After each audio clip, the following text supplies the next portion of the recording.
Thank you, Ewan, and welcome again to the third in the series of our chats around the EV market within the remarketing sector. And this is going to be focusing on the third white paper that you've kindly done in association with the Vehicle Remarketing Association, which is focusing on understanding electric vehicle efficiency, charging costs, and charging infrastructure. So again, thank you for all the hard work that you're putting in with this one.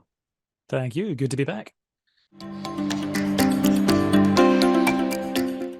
So when it comes to the remarketing sector and explaining EV efficiency to vehicle buyers, what is the best metric for them to use? Because we get a lot of metrics, a lot of numbers, and a lot of stats thrown around, but what is the best one when we're having conversations with the market, with buyers within the remarketing sector to use as a measure of efficiency? So yeah, when we're looking at petrol, diesel, and hybrid cars, we're typically talking in miles per gallon. That's what we're kind of what's ingrained into our psyche, despite the fact that nobody really knows what the cost of a gallon of petrol or diesel is. We know what the cost of a liter is, and then obviously you have to do the calculations on the fly. But historically, that's just the value that we're stuck with. The closest equivalent to for an electric vehicle to miles per gallon is miles per gallon equivalent, but that's not all it's cracked up to be, and it's not actually that useful a metric. So to briefly explain, miles per gallon equivalent is a US figure, and it therefore means that it's using the US gallon, which is smaller and inferior to the Great British Imperial gallon, which we're used to. So therefore, basically what it means is if you were able to convert all of the energy in a US gallon of gasoline into momentum in an electric vehicle, how many miles could you get out of it? And so therefore, you are actually underselling the capability of an electric vehicle in the UK, because when a UK customer hears gallon, they think UK imperial gallon. They do not think US gallon. So they'll see that figure and think, it's all right, but it's not as impressive as I thought it would be. It's underselling it by about 20%. That's why. Also, it's a bit of an unfair metric because this is talking about turning 100% of the energy within that gasoline into momentum in an electric vehicle. A petrol or diesel vehicle does not do that. It's a very inefficient engine, and it wastes most of that as heat. So the most useful metric is to educate the consumer on what is the unit of fuel for an electric vehicle. In other words, a unit of electricity, a kilowatt hour. And it's not that scary once you know how, because public chargers, they tell you the tariff per kilowatt hour. Your home electricity tariff, if you look on your bill, you'll see the cost per kilowatt hour. It's scary at first, but once you've done it once, it just becomes really easy. So the figure that we would use in the UK is miles per kilowatt hour. How many miles are you getting out of 1 unit of electricity that you've put into it, either overnight on the driveway or at the motorway service station at that rapid charger? And for a typical modern electric vehicle, 3.5 miles per kilowatt hour is a decent figure to take there. You can get less if you go for really inefficiently designed, big, bulky vehicles. Like the original Audi e-tron was a horrifically thirsty machine that would only manage about 2 miles per kilowatt hour on the motorway if driven with a lead foot. Whereas the original Hyundai Ioniq, not the Ioniq 5, the old original electric Ioniq, could do 5 miles per kilowatt hour without really trying. So it was known as the wind knife actually by its owners, because it was so aerodynamic, so efficient, and it just ran and ran and ran and seemed to defy the laws of physics. But yeah, 3.5 is a decent representation of your average electric vehicle today, 3.5 miles per kilowatt hour.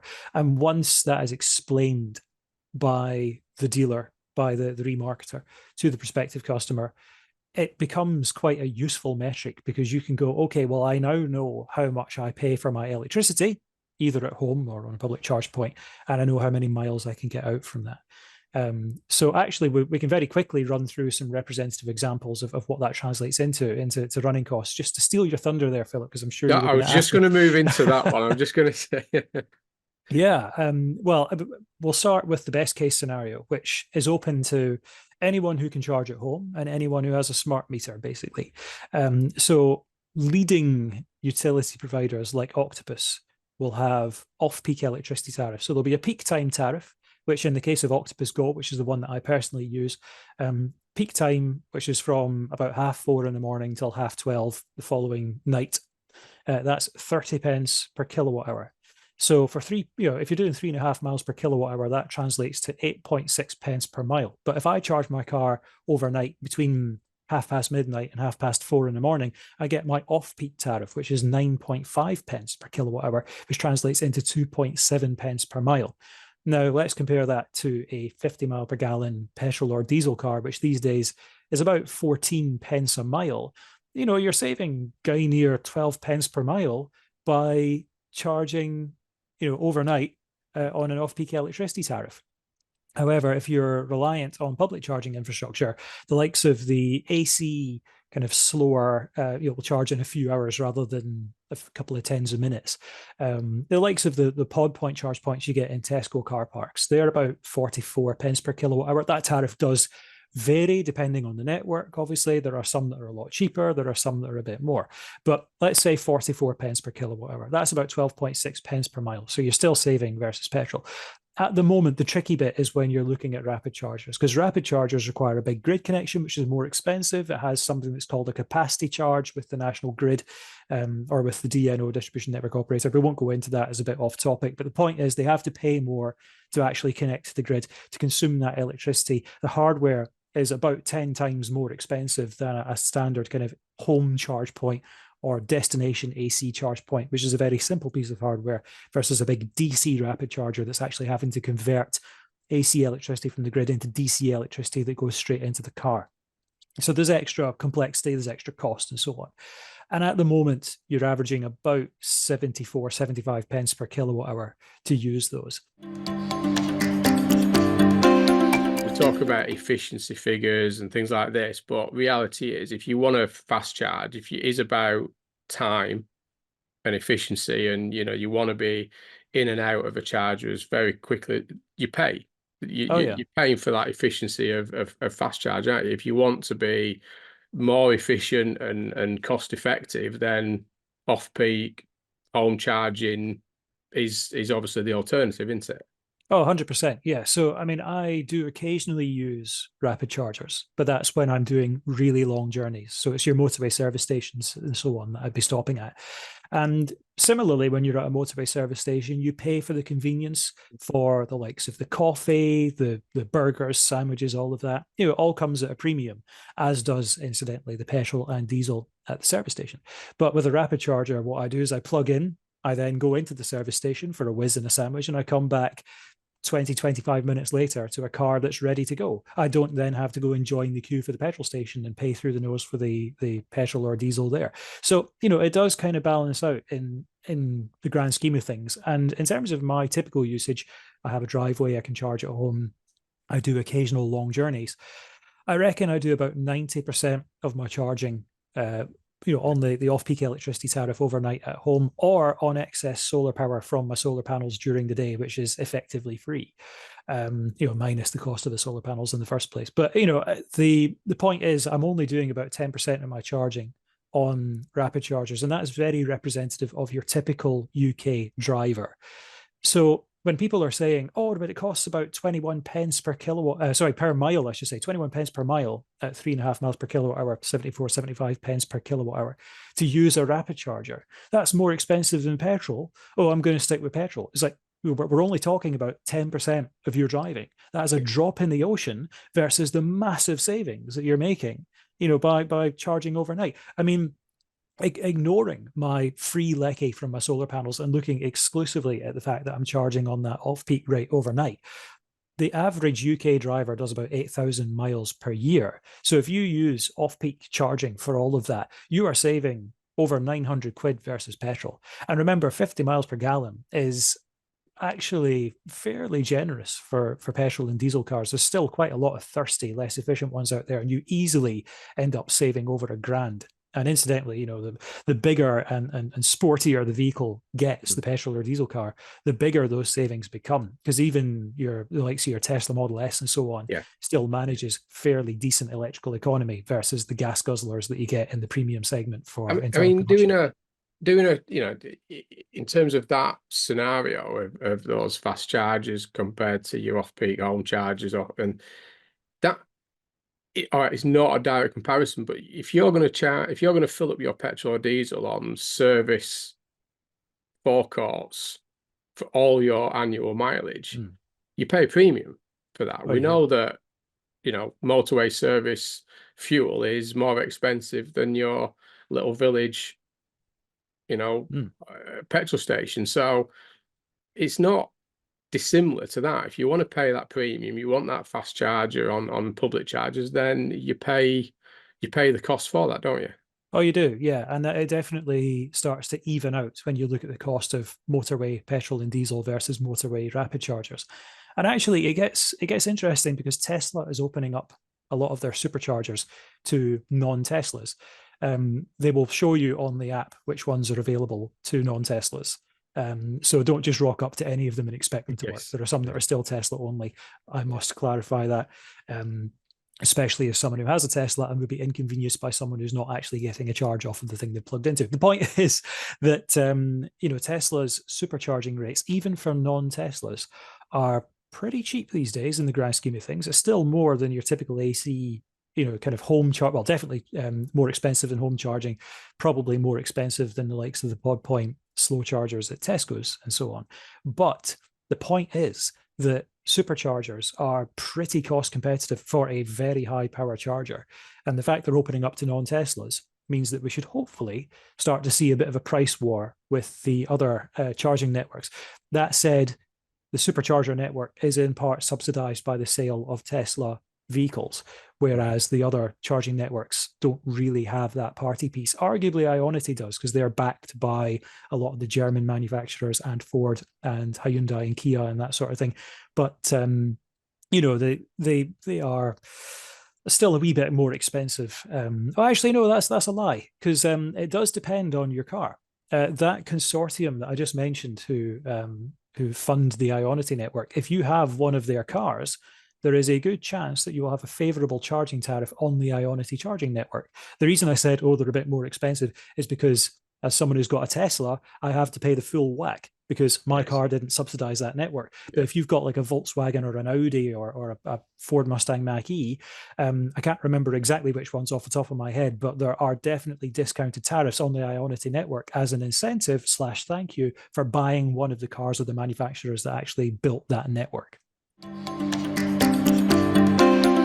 And we're at that time of the year now. We're in the cold snap. We're in that winter period, and us being further down south than you, and we'll mourn about a little bit of a bit of a frost and a snow on the ground. But what do you think? The potential customers now, worry unnecessarily about the cold weather performance. It's always a question around when winter comes and the heaters have to go on and things like this. But there seems to be a background fear of being stranded in the cold. I mean, what's your view on that? What's your argument for EVs on that sort of Yeah. worry that consumers have? So I've been driving EVs since 2009, and back then they did not have the range that they have today. I've never once been stranded because the car has run out of charge, and I've never once been stranded in cold weather because the car had less range than it had in summer. Yes, an electric vehicle will have less range in winter than in summer. Some models are more kind of badly designed, and I've heard rumors that they can lose about 30% of their range, but the majority, you'd be very unlucky if you lost any more than 20% of that range, probably nearer kind of 10.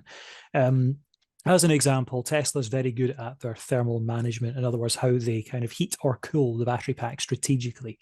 And in summer, my old school Model S gets about 210, 220 miles per charge. In winter, I am very unlucky if I get less than 200 out of it. So there's not that huge a difference. And there are ways and means about improving the range of any electric vehicle in winter. So, for example, if you know it's going to be a freezing cold day and you're going to be driving straight to work in the morning, time the charge using either your home charge points timer or the car's inbuilt charger timer, so that that charge finishes, a few minutes before you leave. And that means that the battery has been warmed up a little bit by the charging process. Even a slow charge, it will be a little bit warmer than it would have been before. And that means that you should have less internal resistance in the battery, which means that you're not going to have as big a voltage drop and you're not going to lose some of that range as a result. The other thing that you can do is, whilst the car is plugged in, if it's been charging overnight, you can tell it to preheat the cabin before you leave. So again, the likes of the Nissan Leaf, Teslas, and various other electric vehicles have the ability to do this via their app. Not all of them do, some of them do. But yeah, you can basically, you've just rolled out of bed, look at your phone and go defrost, and it's nice and toasty waiting for you. And of course, because it was still plugged in, it took that electricity from the grid. It did not take it from the battery. So you've still got a full charge and a nice toasty cabin, and you've not had to spend 10 minutes defrosting your car. So actually, if anything, in winter, EVs are a lot more user-friendly to drive than petrol or diesel cars, where you've had to try and break into the thing because the doors are all iced shut. And then you've had to have the engine running, going mad with the de-icer and the scraper and all this kind of Neanderthal stuff that you don't need to do anymore because you've just got this whizzy app that preheats the car.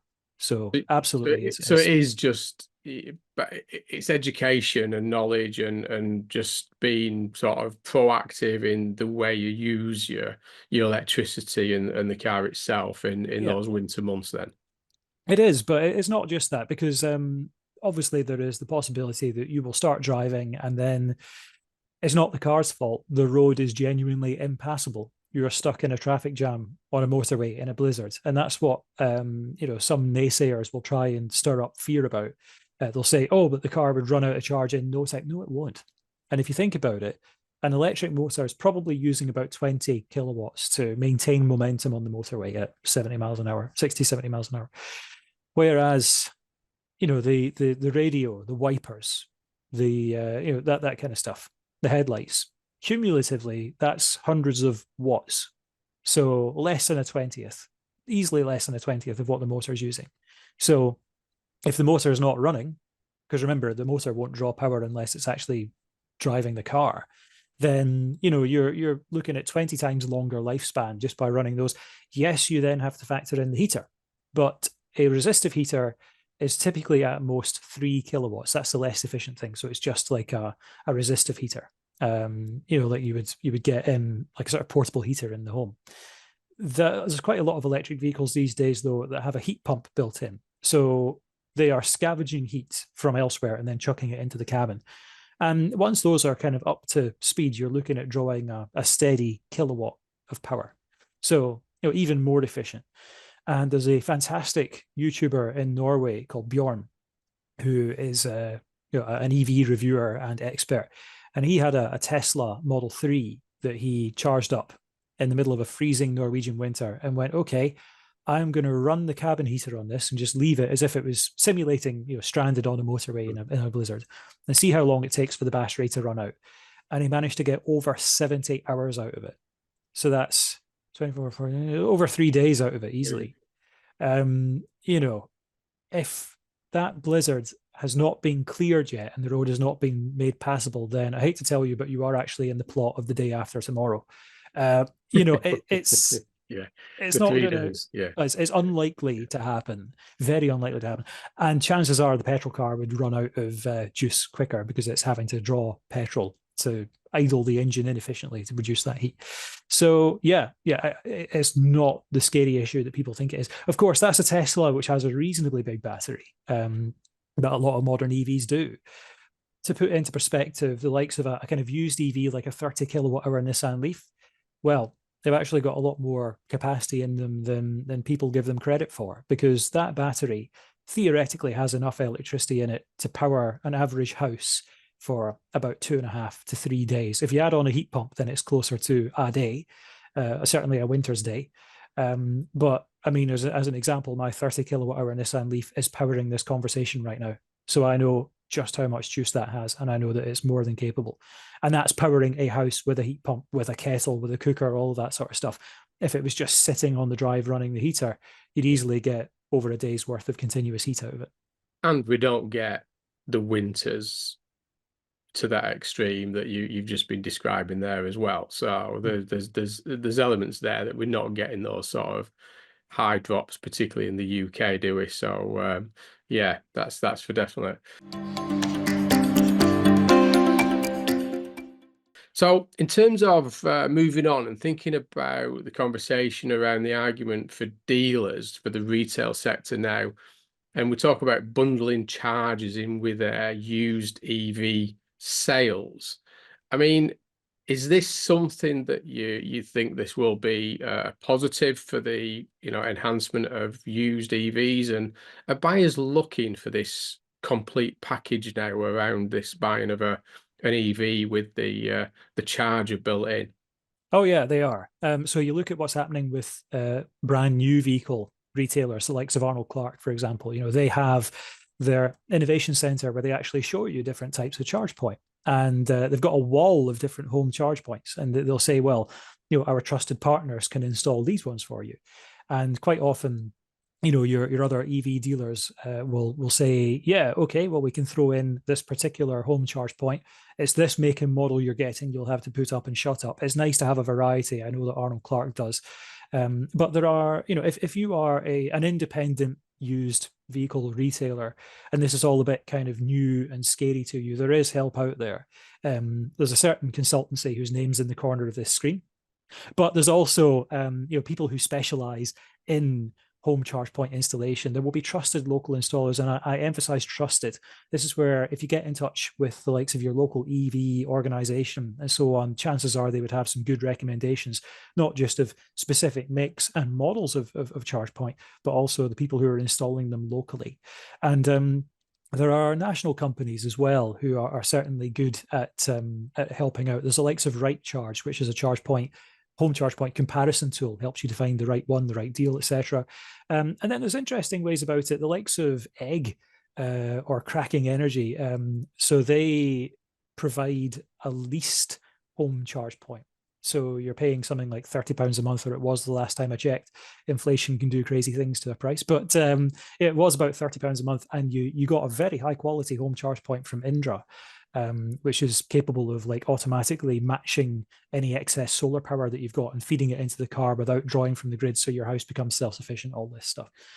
But you don't have that upfront cost. So there's different ways and means about it. And if you, as a dealer, as a vehicle remarketer, if you at least have that knowledge of where to point people, these prospective customers, because they know, yes, I've now got an electric car. In theory, I could charge it using a 3-pin plug.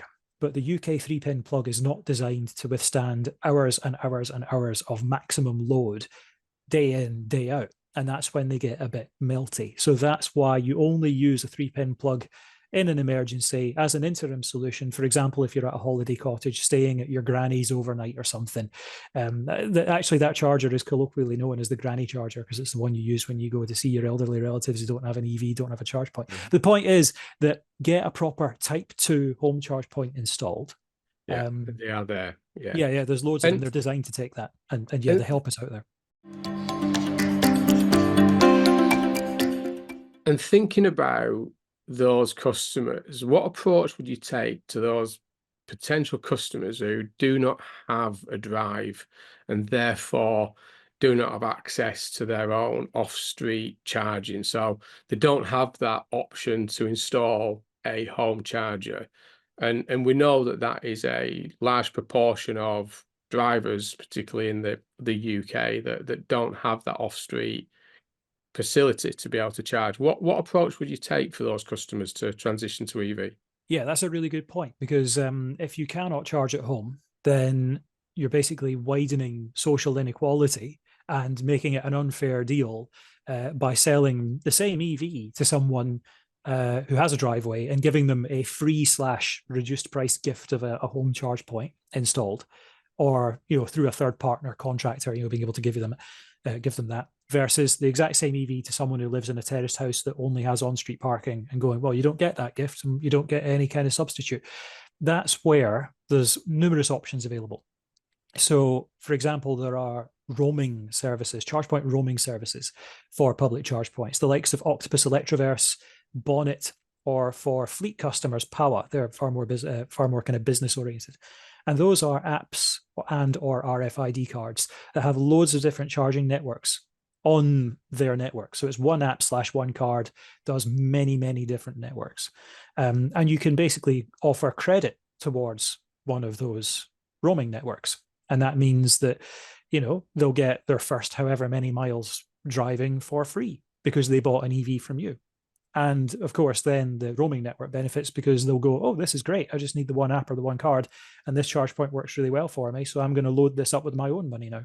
And yeah, I've used these roaming services before. They're great. They definitely serve a really handy purpose. And that's just a way to not kind of nail all of your colors to one mast by saying, oh, I'm only going to give you credit for this specific network, which there might not be that many charge points in the area, or it might be a horribly unreliable network.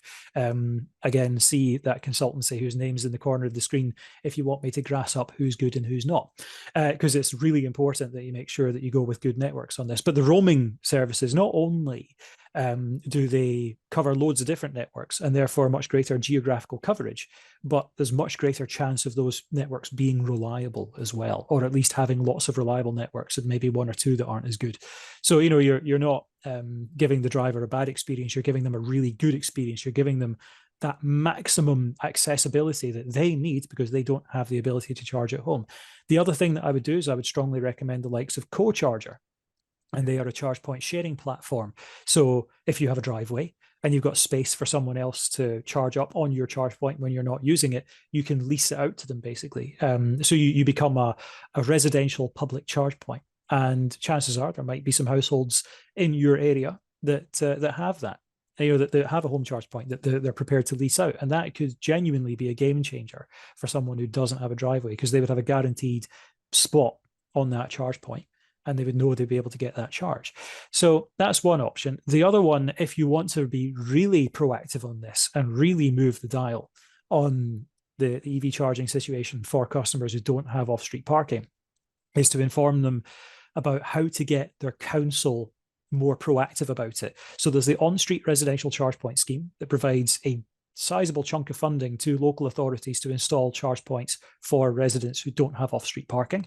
That's either going to be on street or, despite the name, off street in a communal council-owned car park nearby. The other thing you can do is you can look into the gullies, which mean you would have a home charge point on your wall, and then you would run a cable safely through the pavement, through a little channel, which is slip-proof, trip-proof, and it means that the cable's not just lying on top of the pavement; it's recessed into it, and then the actual gully itself is flush with the pavement. So you've got gully, you've got CarboCharge, and you've got Charge Gully. Those are the main three options for that. That's really simple, cost effective. It means that if you don't have the ability to charge off street, you can actually still take advantage of your solar panels if you have them, or an off-peak electricity tariff. So you could get that 9.5 pence per kilowatt hour on street because you're using your own electricity supply. There's also the Nodum charge bridge, which looks a bit like a downpipe that's installed in front of your house, but it actually carries the cable high above the pavement and then drops it on the road at your car. So it's a big gantry, effectively, a surprisingly discreet gantry, but a gantry nonetheless. And then there's also the Trojan Energy Aeon, which is you'd barely know it was there, kind of flush with the curb, a little kind of spot on the curb, effectively, hard up against the curb, flush with the pavement. And then you put in your own charging lance, and that is wired directly to the house, or there's the version which is wired to like a public supply. However, these require the council to say, yes, we're happy with this. Some councils are really proactive. Oxfordshire is a prime example. There's various London boroughs. East Lothian Council loves trying new tech. They're all over this sort of stuff. But there are some councils that are absolute laggards. And that's where, if you as an EV remarketer say, oh, well, yeah, this particular local authority we know from experience is a bit more proactive. So these are the ones that you're more likely to get out of all these charging solutions. Although if you find it as a laggard local authority, recommend that they get in touch with their local councillors. These prospective customers get in touch with local councillors and even the local MP, if needs be, to just go, come on, a precedent has been set elsewhere in the country. Let's just build this. And by the way, for the likes of the gullies and the Nodham Charge Bridge and so on, there's plenty of prospective EV customers who are prepared to fully fund that. So when the council turns around and says, oh, we don't have the budget, literally the person wants to throw money at this themselves, and that includes upkeep, maintenance, all that sort of stuff.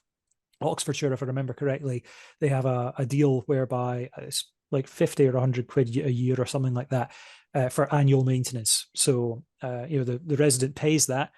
Someone from the council comes along once a year and makes sure that the thing's still flush with the pavement, isn't sticking up, isn't a trip hazard, isn't clogged with sediment or leaves or anything, and then goes, yep, that's fine. And the residents are happy with that because they're saving a fortune versus having to go to a rapid charger somewhere.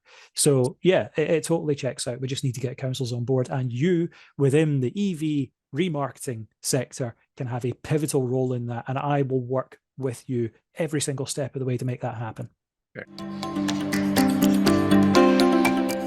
And we talked about benchmark efficiency figures earlier on around that miles, the kilowatt per hour, etc. But what is the current benchmark for EV charging costs? Is the one, should be we referencing a benchmark figure for charging costs currently?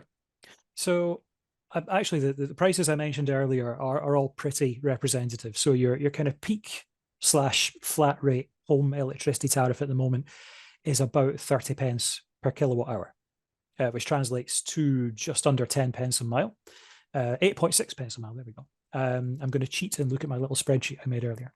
And then we've got our off-peak electricity rate, 9.5 pence per kilowatt hour is fairly representative. Again, that's from Octopus Energy, the Octopus Go tariff specifically. So that translates to 2.7 pence per mile.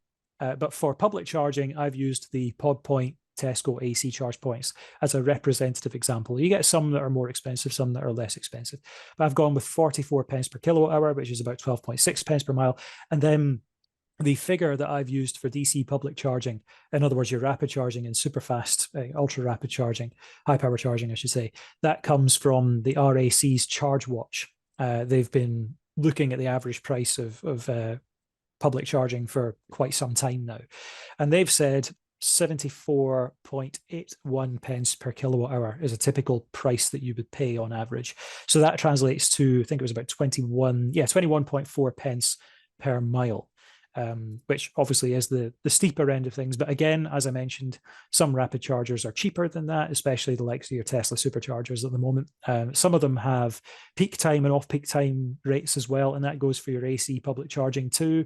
Chargy is a good example of that, on-street residential charging provider.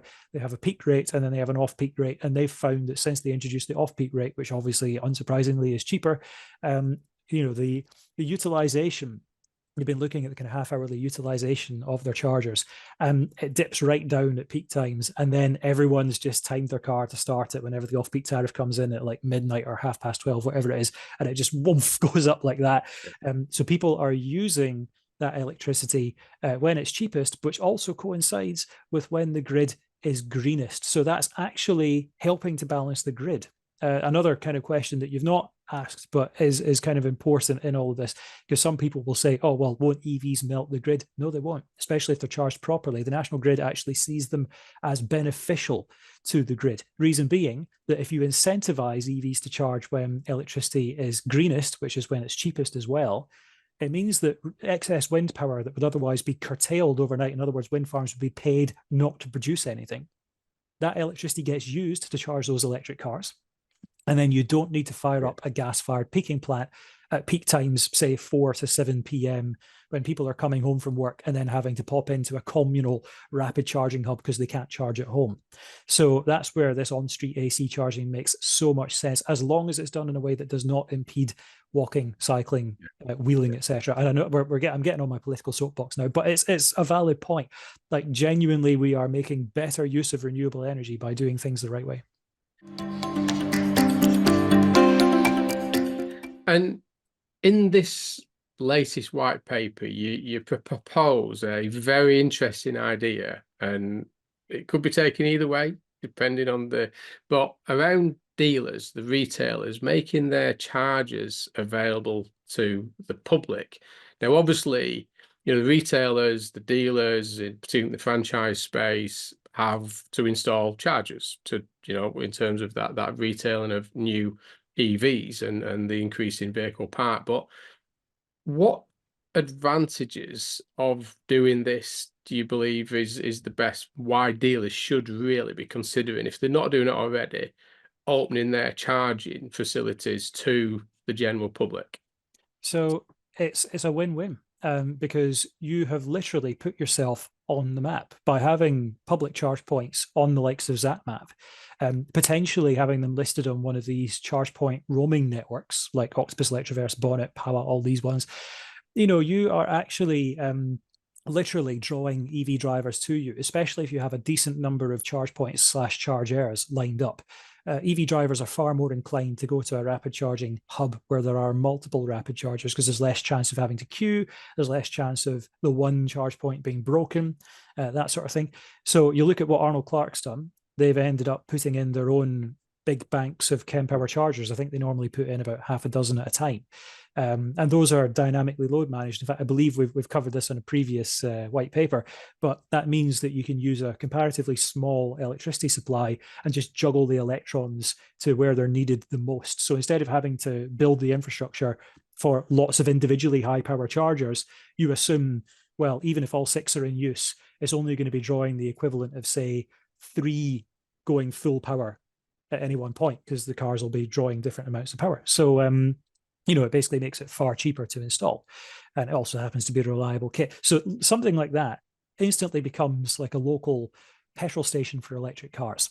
And that's good for you because it means that you can turn around your own EVs for test drives and so on pretty quickly.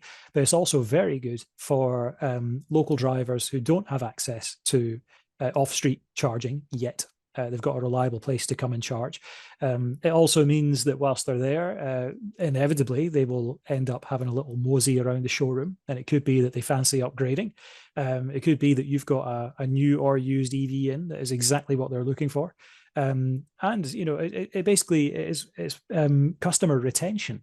You're seen as being someone who is knowledgeable about electric vehicles, someone who's supportive about electric vehicles. So of course I'm going to go to them because they embrace this stuff and they know what they're talking about. And the flip side of that is if you've got charge points that you use for your own vehicles, but you kind of steadfastly fold your arms and go, no, you can't use this, then that puts off prospective buyers who will then go elsewhere, even if you have the very make and model of EV that they were looking to switch to. So I mean, I understand obviously you need to be able to use them to charge your own fleet, and that of course comes first. And I should point out as well that those EV drivers would not be expecting to access those chargers for free. They would be paying. And if you've installed that infrastructure yourself, it's you that makes that money.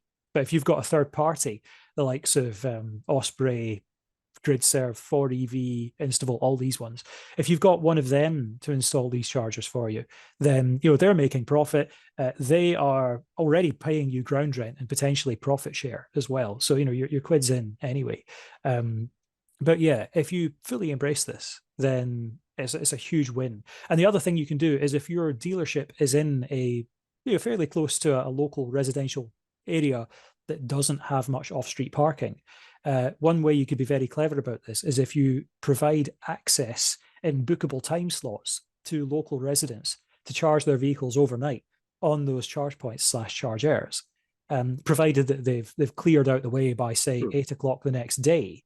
That's a very similar model to what's done in the likes of Oslo, multi-story car parks, where it's commuters who use them during the day and then local residents overnight. And it's also done in Dundee, same idea, multi-story car parks, residents get their overnight charging, and then the commuters come in. And there is obviously an overstay penalty for any residents who decide to leave their car there. And we would expect you to have overstay penalties too. But this would open up genuinely the ability of lots of households that don't have off-street parking to be able to reliably and confidently switch to an electric vehicle, which they may end up buying from you. I mean, and on that same point, and the final question really is that we talk about, could that situation you were just discussing there and talking about around this opening the charges up to the public and not just retailers, but like you say, these other networks and opportunities. But this helped drive retention in a situation where reduced need for service and maintenance means that retailers, dealers become, more easily lose touch with EV drivers, because there is this risk and within the retail sector that because of the servicing routines required and the touch points around EVs, they may not see their customers as regular as they would in an ICE vehicle. Oh, I mean, absolutely. By becoming the fuel retailer for electric vehicle drivers, whether it's local customers who live like a couple of blocks away, as I just described, or whether it's passers-by who are on a long distance journey and your dealership's quite close to the A road they were on at the time, you maintain your visibility. More people see your stock, more people see your MOT deal that you've got on at the moment, and you develop a rapport with those customers, especially if they inevitably say, "Oh, sorry, can I pop in and use your loo, please?" And it was like, "Oh, you got the coffee machine, excellent. Okay, I'll grab that," and they'll just start browsing, and that'll pique their interest. And window shopping eventually turns into buying in many occasions. So obviously, there's the servicing element. EVs do still need occasional servicing. They will need an MOT. It's advisable to give them a service, which, by the way, tends to be cheaper because there's less to do than with a petrol car or a diesel, of course. But it all still adds up, and eventually something will go wrong with that electric car that will require fixing. And if they see you as a trusted EV pro, then they will absolutely go to you, because quite often, actually, we're still at that stage where a lot of dealerships are starting to improve their knowledge of EVs and their customer service around them. But there's actually a huge market for independent experts to do EV servicing and maintenance. And certainly the likes of Cleveland EV based in Cheltenham and Cleveland EV Mobile, who are their UK-wide roving mechanics, those are used EV dealers. In fact, they do actually they do sell used EVs, and they have home charge point kind of third-party deals and stuff, but they also do the servicing, and they've just become these go-to experts. So if you can establish yourself as a go-to EV expert, then people will come to you over dealers, because they will trust you. Because you actually know what you're talking about and you know how to handle this. So whether it's something as simple as tires, or eventually brake pads, or eventually suspension, or whether it's something a bit more fancy, like something's up with the onboard charger and the dealer says it's going to cost thousands of pounds to replace, but you, as an EV pro who's part of the VRA Hybrid and Electric Vehicle Repair Alliance network, know that actually there's this one specific component that has a tendency to blow after however many uses, and you can go in there and fix it yourself for basically knocking a zero off the cost of that repair job.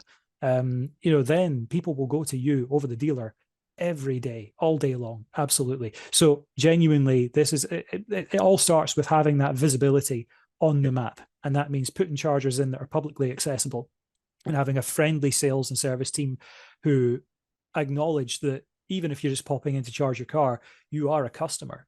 Because whether you own the hardware, the chargers yourself, in which case you're directly making the profit, or whether it's a third party like GridServe, 4EV, Instavolt, Osprey, all of them, who've installed them for you and they're paying you ground rent, they want to be making a profit. They want more customers coming in, so they will be happy. Yeah, with the utilization of those chargers, which is helped by your friendly service. So yeah, it's a long-winded way of saying absolutely, this actually does genuinely make business sense, because it pulls people in, not just for sales, but for servicing too, because they will recognize and respect you. Well, I mean, needless to say, I mean, again, thank you for this conversation. Thank you for the third white paper and supporting the Vehicle Remarketing Association with the increasing the knowledge and insight around EVs in the remarketing sector. And we look forward to recording our fourth white paper in due course. But I need to say thank you again, Ewan, and thank you for everything today. Pleasure as always.